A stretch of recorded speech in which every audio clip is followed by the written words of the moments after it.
ہمارے بیان میں کچھ سوچے، ہم ڈانٹتے تو نہیں ہیں، ہم کہتے ہیں بھائی ان سے کو ایک گلاس دودھ پی لو پھر سو جانا۔ اب اگر کچھ سوئے تو آپ نے کیا کہنا ہے؟ تھوڑا سا دودھ پی لو بھائی، اور دودھ بھی کھرا، دودھ بھی کھرا۔ میرے لفظوں پہ غور کرنا، دودھ بھی خالص۔ جس نے کبھی خالص دودھ نہ پیا ہو اور پہلی بار پیے تو پیٹ میں گڑگڑ ہوتی ہے نا، اور جب کبھی خالص مسئلہ نہ سنا ہو پہلی بار سنے تو منہ میں بڑبڑ تو ہوتی ہے۔ میرے جانے کے بعد اگر کوئی بڑبڑ کرے تو آپ سمجھیں یہ مریض ہے، اس نے پہلی بار خالص دودھ پیا، اس نے پہلی بار خالص دودھ پیا، اس لیے بڑبڑ ہوئی ہے نا، ورنہ کیوں ہوتی؟ اور دودھ کی مثال تو علم کی ہے نا، رب زدنی علما، اللہم بارک لنا فیہ وزدنا منہ، دونوں چیزوں میں پیغمبر نے اضافہ مانگا ہے۔ اگر خواب میں دودھ پیئے تو تعبیر کس سے ہے؟ علم سے ہے۔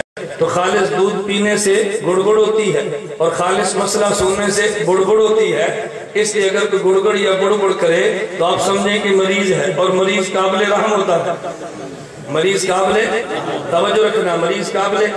ہاں میری دلیل آپ کے ذہن میں ہے، لا تقولوا لمن يقتل في سبيل الله، بولیے نا، بل احیا ولکن لا، میں حضرات مزید سمجھانے لگوں، ولکن لا تشعرون، توجہ رکھنا، میں مزید سمجھانے لگوں۔ اللہ کرے میں آپ کی سطح پہ اتر کے بات کر سکوں۔ میں نے گزارش کی ہے کبھی عوام کی سطح پہ آنا دقت تو ہوتی ہے، لیکن آدمی کو محنت سے اترنا پڑتا ہے۔ وَلَا تَقُولُوا لِمَن يُقْتَلُ، توجہ، فی سبیل اللہ اموات بل احیا ولکن لا تشعرون، دلیل پہ غور کرنا۔ میں نے ایک وجہ تو سمجھا دی، ہم نے شہید کے بدن کو زندہ مانا ہے، وجہ لمن یقتل، فرمایا جو قتل ہوتا ہے تم نے اس کو زندہ کہنا ہے، اور قتل جسم ہوتا ہے، قتل روح نہیں ہوتی۔ اس سے پتہ چلا کہ جسم کو ہم نے زندہ کہنا ہے۔ ذرا دوسری وجہ پہ غور کرنا، فرمایا لا تقولوا لمن یقتل فی سبیل اللہ اموات بل احیا، خدا ایک لفظ لائے ہیں یقتل، اللہ ایک لفظ لائے ہیں احیا، توجہ، لفظ لائے ہیں اموات، پھر فرمایا احیا، پہلے خدا لفظ یقتل لائے ہیں، پھر لفظ اموات لائے ہیں، پھر لفظ احیا لائے ہیں۔ اصل تو مزہ عالم کو آئے گا، لیکن کچھ ذوق ہوگا تو کچھ لذت تجھے بھی آئے گی۔ اصل تو مزہ اسے آتا ہے کہ جس کی شادی ہوتی ہے لیکن ہجڑا نہ ہو تو برات والوں کو بھی لطف آتا ہے۔ نہیں سمجھے؟ کوئی شادی پر اثر مزہ کسے آتا ہے؟ بولیے نا، میں کوئی غلط بات کہہ رہا ہوں؟ میں لطیفہ گو قصہ کو مولوی نہیں ہوں، لیکن میں پہلے میں نے کہا تھا نا کہ میں سادہ اتنی بات کہتا ہوں کہ آپ زبان میں بات سمجھیں۔ جب شادی ہو، اصل لطف شادی کا کسی آتا ہے؟ بولی اصل کسی آتا ہے؟ اور اگر ہجڑا نہ ہو، خسرا نہ ہو تو شادی کے ساتھ چلنے والوں کو لطف تو آتا ہے نا۔ اصل تو میری دلیل پہ مزہ آئے گا علماء کو، لیکن جو عالم نہیں ہے اس کو علماء کی برات میں شرکت کی وجہ سے کچھ لطف تو آئے گا انشاءاللہ، توجہ، کچھ لطف تو آئے گا۔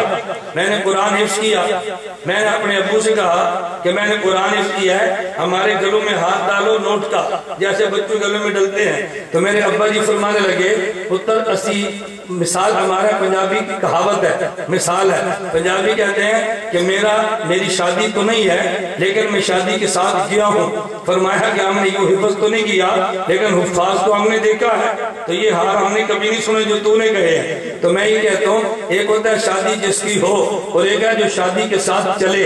اصل تو لطف ہے شادی والے کا، لیکن ساتھ چلنے والوں کو بھی لذت آتی ہے، بشرطے کہ ہجڑا، بشرطے کہ ہجڑا، اب میں یوں کہوں گا بشرطے کہ مردہ، بشرطے کہ پتھری۔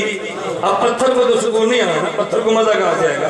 بشرطے کہ پتھر نہ ہو تو اس کو مزہ ضرور آنا ہے۔ توجہ، مجھے کل میرا ایک شاگرد ہے ڈیرہ غازی خان، اس نے مجھے ایک بات کی، صدیق اس کا نام ہے، مجھے کہتا ہے یہ عبدالرحیم نظامی ہے ڈیرہ غازی خان میں، کہتا ہے اچانک ہماری ملاقات ہوگی تو مجھے وہ کہتا ہے دیکھ میں پتھری ہوں، کیا کہتا ہے؟ میں پتھری ہوں۔ تو میرے شاگرد صدیق نے کہا وہ جی آپ پتھری ہیں، پتھروں نے تو عیب ہے، کہتا ہے نا میں پتھری کا مطلب پتھر کی طرح عقیدے میں سخت ہوں۔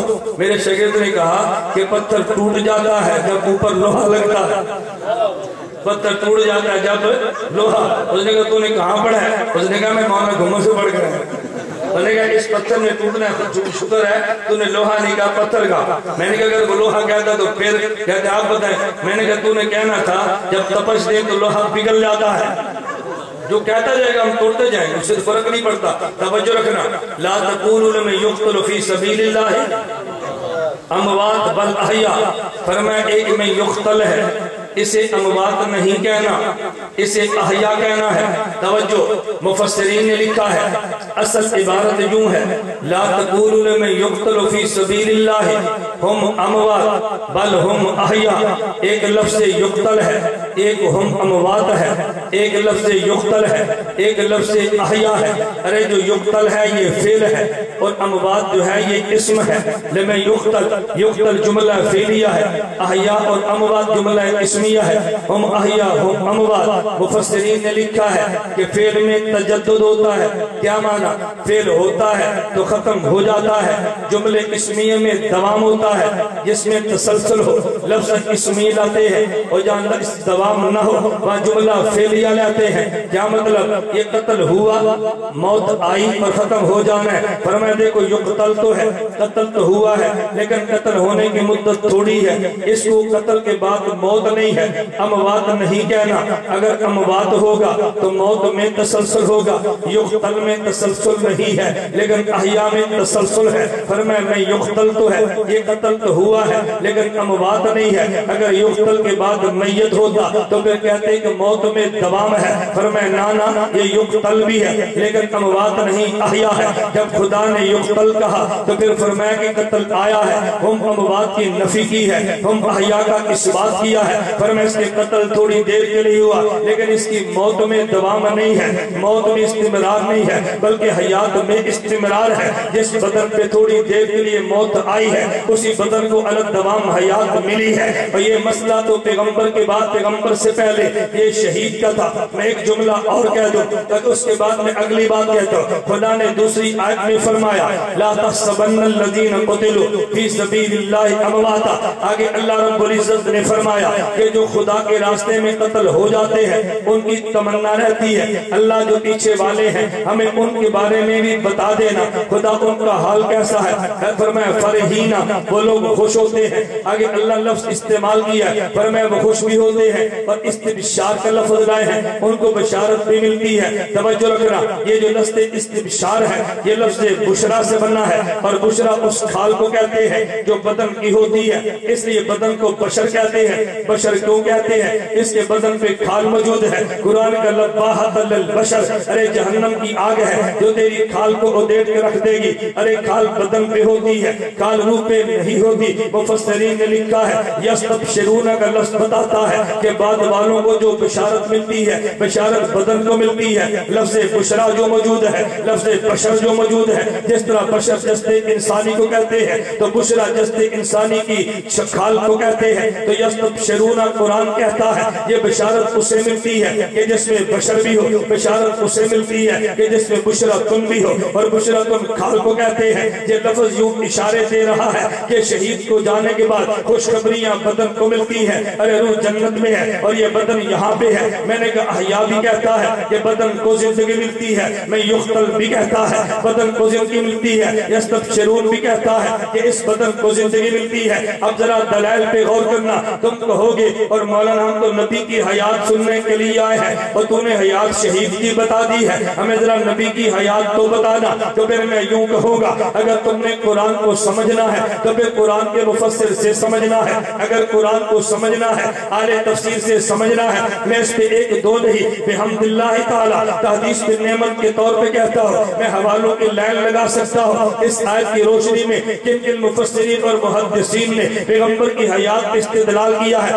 ذرا ایک تو حوالوں پہ توجہ رکھنا، حضرت علامہ مفتی بغداد علامہ علوسی رحمت اللہ علیہ روح المعانی میں لکھتے ہیں، فرماتے ہیں وحیہ، توجہ وحیہ فوق حیات الشہید وحیہ فوق حیات الشہداء بکثیر وحیات النبینا صلی اللہ علیہ وسلم اکمل من حیات سائرہ. فرمائے یہ آیت بتا رہی ہے اگرچہ شہید کو حیاتت ملی ہے لیکن اس سے زیادہ پیغمبر کو ملی ہے، کیونکہ شہید کو مقام تو پیغمبر کی وجہ سے ملا ہے. علامہ سمہودی نے وفاء والوفا باخبار دار المصطفیٰ میں لکھا ہے بلا شک فی حیاتی صلی اللہ علیہ وسلم بعد وفاتہ وکذالک سائر الانبیاء علیہم السلام احیاء فی قبورہم حیاتا اکمل من حیات الشہداء التي اخبر اللہ بہا فی کتابہ العزیز. فرمائے شہید کو حیات ملی ہے، نبی کو حیات اس سے بڑھ کے ملتی ہے. میں کہتا ہوں ہاں علامہ ابن حجر اسقلانی رحمۃ اللہ نے اسی آیت کی روشنی میں فتح الباری شرح بخاری میں لکھا ہے. علامہ حجر بھی کہتا ہے وقد ثبت انہم احیاء من حیث النقل ویقفیہم من حیث النظر کون الشہداء احیاء بنص القرآن والانبیاء افضل من الشہداء. ارے نبی شہید سے اعلیٰ ہے تو نبی کو بھی تو شہادت ملی ہے. علامہ فراسینی نے عقیدۃ السرافینی کے اندر یہی عقیدہ لکھا ہے اذا کان ھذا فی الشہداء کان الانبیاء علیہم السلام بذلک حق و اولا.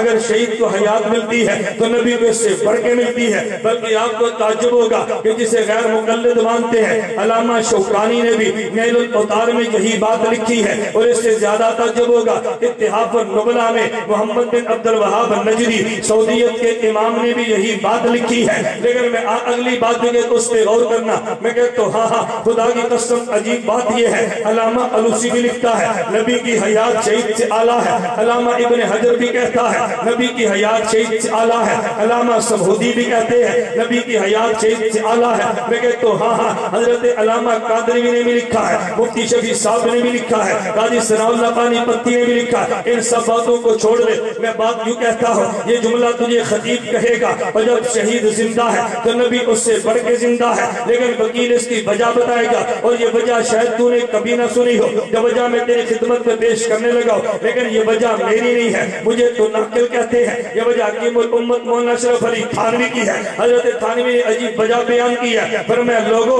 اگر مقتول فی سبیل اللہ شہید زندہ ہے، ہم نے کہا نبی اس سے بڑھ کے زندہ ہے. لوگوں نے کہا وجہ کیا ہے؟ حکیم الامت تھانوی کے جملے پہ غور کرنا. فرمایا ایک طرف شہید ہے ایک طرف نبی ہے. ارے شہید کو مقتول فی اللہ شہید کو مقتول فی سبیل اللہ کہتے ہیں. لا تقولوا لمن یقتل فی سبیل اللہ. ارے شہید وہ ہوتا ہے جو مقتول فی سبیل اللہ ہو، نبی وہ ہوتا ہے جو مقتول فی اللہ ہو. اگر مقتول فی سبیل اللہ زندہ ہے تو مقتول فی اللہ اس سے بڑھ کے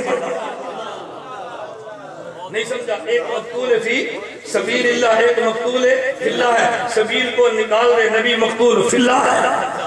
نبی مقتول فی اللہ ہے. تو میں نہیں سمجھ آنی. میں اور بات کرتا ہوں. میں نے عرض کیا نا جب مسئلہ آتا ہے تو میرا جی چاہتا ہے پھر میں دلائل پیش کروں. ایک اور دلیل دوں. توجہ رکھنا.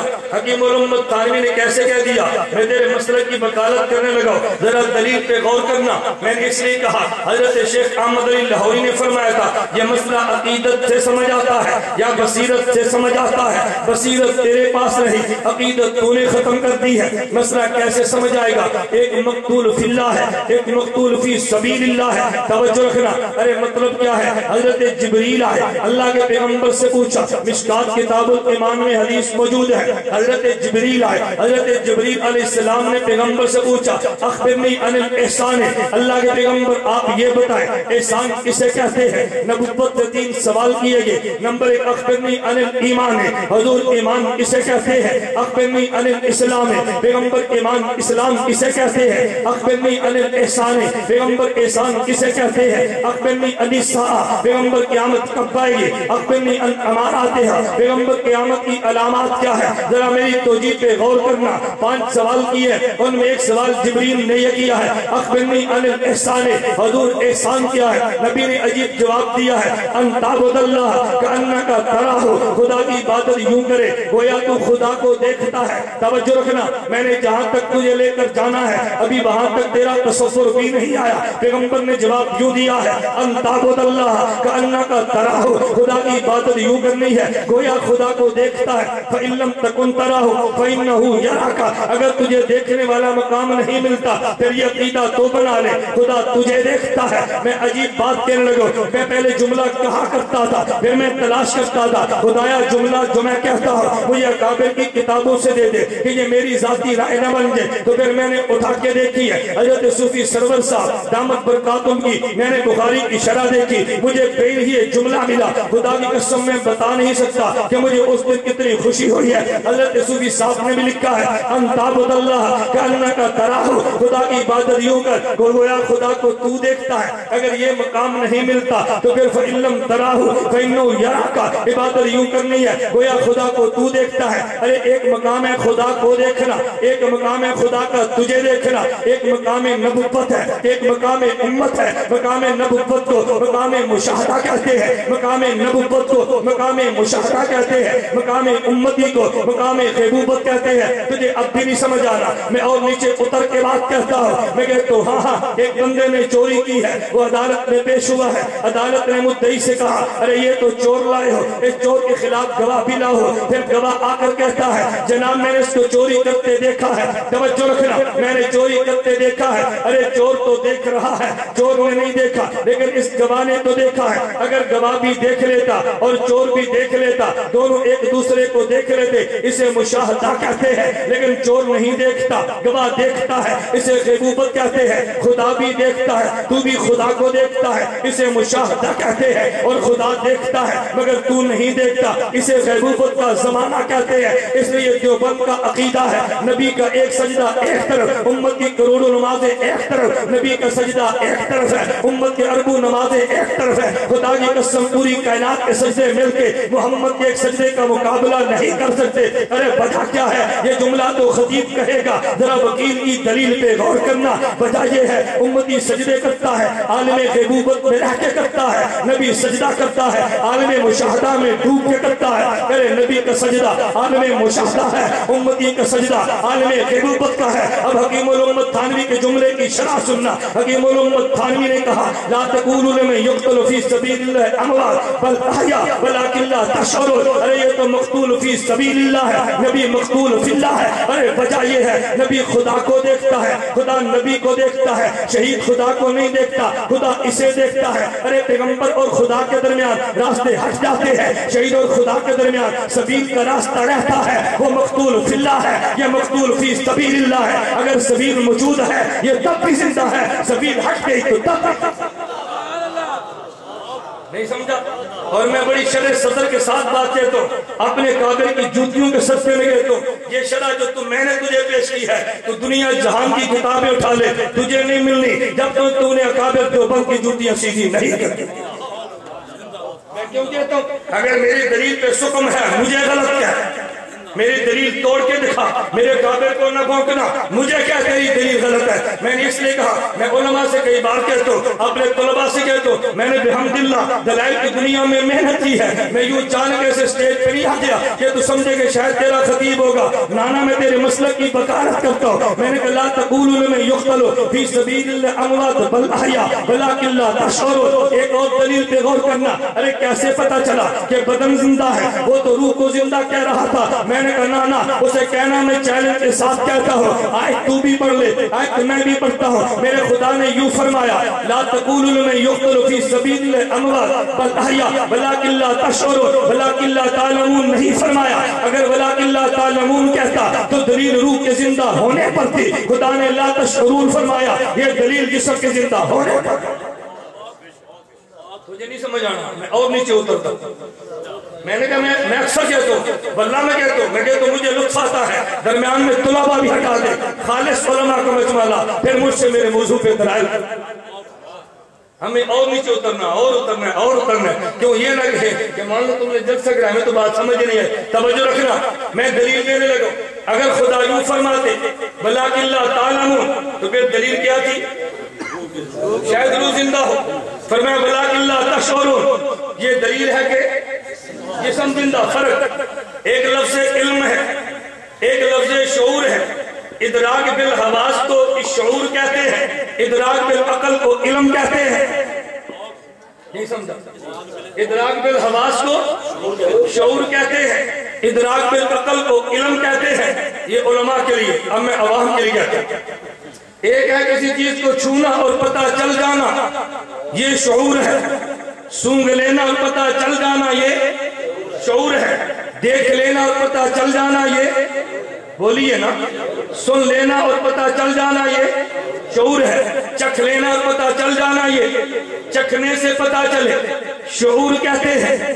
ادراک کا معنی پتہ چلنا، حواس کا معنی حاسے کی جمع ہے.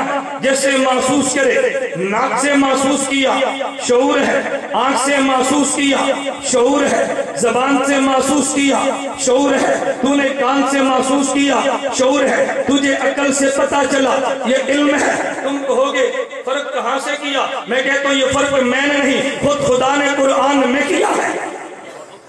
میں نے نہیں، خود فرق قرآن نے کیا ہے. میں نے کہا تھا میں آج کی مجلس میں صرف آیات اور احادیث پیش کروں گا. تمہارا یہ الزام تو ٹوٹے نا، قرآن نہیں پڑھتے. میں نے کہا بحمداللہ پڑھتے بھی ہیں، سمجھتے بھی ہیں. تو قرآن پڑھتا بھی مراسیوں کی طرح ہے اور سمجھتا بھی نہیں ہے. پڑھتا بھی اور سمجھتا بھی نہیں ہے. توجہ، پہلا پارہ دوسرا رکوع. اللہ رب العزت نے فرمایا ان کو یہ کہا جائے وَمِنَ النَّاسِ، ان کو کہا جائے وَإِذَا قِيلَ لَهُمْ لَا تُفْسِدُوا فِي الْأَرْضِ قَالُوا إِنَّمَا نَحْنُ مُصْلِحُونَ أَلَا إِنَّهُمْ هُمُ الْمُفْسِدُونَ وَلَكِنْ لَا يَشْعُرُونَ وَإِذَا قِيلَ لَهُمْ آمِنُوا كَمَا آمَنَ النَّاسُ قَالُوا أَنُؤْمِنُ كَمَا آمَنَ السُّفَهَاءُ أَلَا إِنَّهُمْ هُمُ السُّفَهَاءُ وَلَكِنْ لَا يَعْلَمُونَ. فرق کیا ہے؟ فساد کی باری آئی تو وَلَكِنْ لَا يَشْعُرُونَ، صحابہ کی باری آئی وَلَكِنْ لَا يَعْلَمُونَ. وَلَكِنْ لَا، آپ یقین فرمائیں میں معذرت کے ساتھ کہتا ہوں، میں نے کئی بار کہا دفاع صحابہ پہ سٹیج رہا، دلائل مرشد ہے، دلائل سننا. میں نہ دلائل دوں تو کہنا. میں ایک مرتبہ ہفتہ بعد حیدری رحمت اللہ علیہ زندہ تھے، عنوان تھا چاند اور ستارے. میں نے کہا میں آج وہ دلائل دوں گا جو تم نے کبھی نہیں سنی. پھر میں نے 1 گھنٹہ دلائل دی، میری کیسٹ منگا ہوا 1 گھنٹہ. ہوا کیا؟ 1 گھنٹہ تو تکلیف نہیں ہوئی. ایک نے اٹھ کے نعرہ لگایا جنگوی کل بھی زندہ تھا جنگوی. میں نے کہا مجھے خوشی ہے. ایک نعرہ اور لگا حضور کل بھی زندہ تھے، حضور آج بھی زندہ تھے. حضور کل بھی زندہ تھے، حضور. مماتی اٹھا. بہت سارے مماتی سپاہ میں گھسے ہیں، ہم سمجھتے ہمارے ہیں. نہ کل تمہارے تھے نہ آج تمہارے، نہ کل تھے نہ آج. ان نے تمہیں دھوکا آج بھی دینا ہے، کل بھی دینا ہے. توجہ رکھنا. ان نے کیا کہا؟ اٹھ گیا. خیر اس نے کہا جی اختلافی مسئلہ بیان نہ کرو. میں نے کہا تو احمقوں کی جنت میں رہتا ہے. میں نے اگر ابھی اعلان کیا نا ان میں کون تیرا ہے کون میرا ہے، تیرا ایک بھی نہیں نکلنا. لڑکے اٹھ گئے، نعرے شروع ہو گئے. میں نے کنٹرول کیا، بات ختم ہو گئی.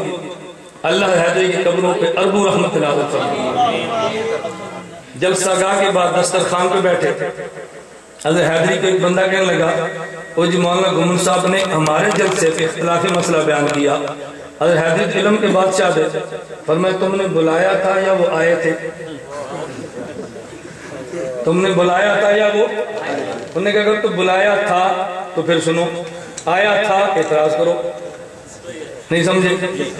تم مجھے بلاؤ اور سمجھو شیعت کے خلاف نہیں بولے گا تمہاری حماقت ہے نا، اسے بلاؤ اور مماتی کے خلاف نہیں بولے گا تب بھی تمہاری حماقت ہے. نہیں سن سکتے نہ بلاؤ، اگر سننا ہے تو بلانا ہے تو پھر سننا بھی ہے. بات ٹھیک ہے غلط ہے؟ چلے میں اپنے عنوان پہ چلتا ہوں، میں بات میں سمیٹتا بھی. توجہ رکھنا. میں ایک بات کہنے لگا ہوں، میں دلائل کو سمیٹ لیتا ہوں. میں نے عرض کیا وَإِذَا قِيلَ لَهُمْ لَا تُفْسِدُوا، توجہ، وَإِذَا قِيلَ لَهُمْ لَا تُفْسِدُوا فِي الْأَرْضِ، زمین میں فساد نہ کرو. انہوں نے کہا ہم تو اصلاح کرتے ہیں، فساد نہیں کرتے. فرمایا جھوٹ بولتے ہیں. اللہ إِنَّهُمْ هُمُ الْمُفْسِدُونَ وَلَكِنْ لَا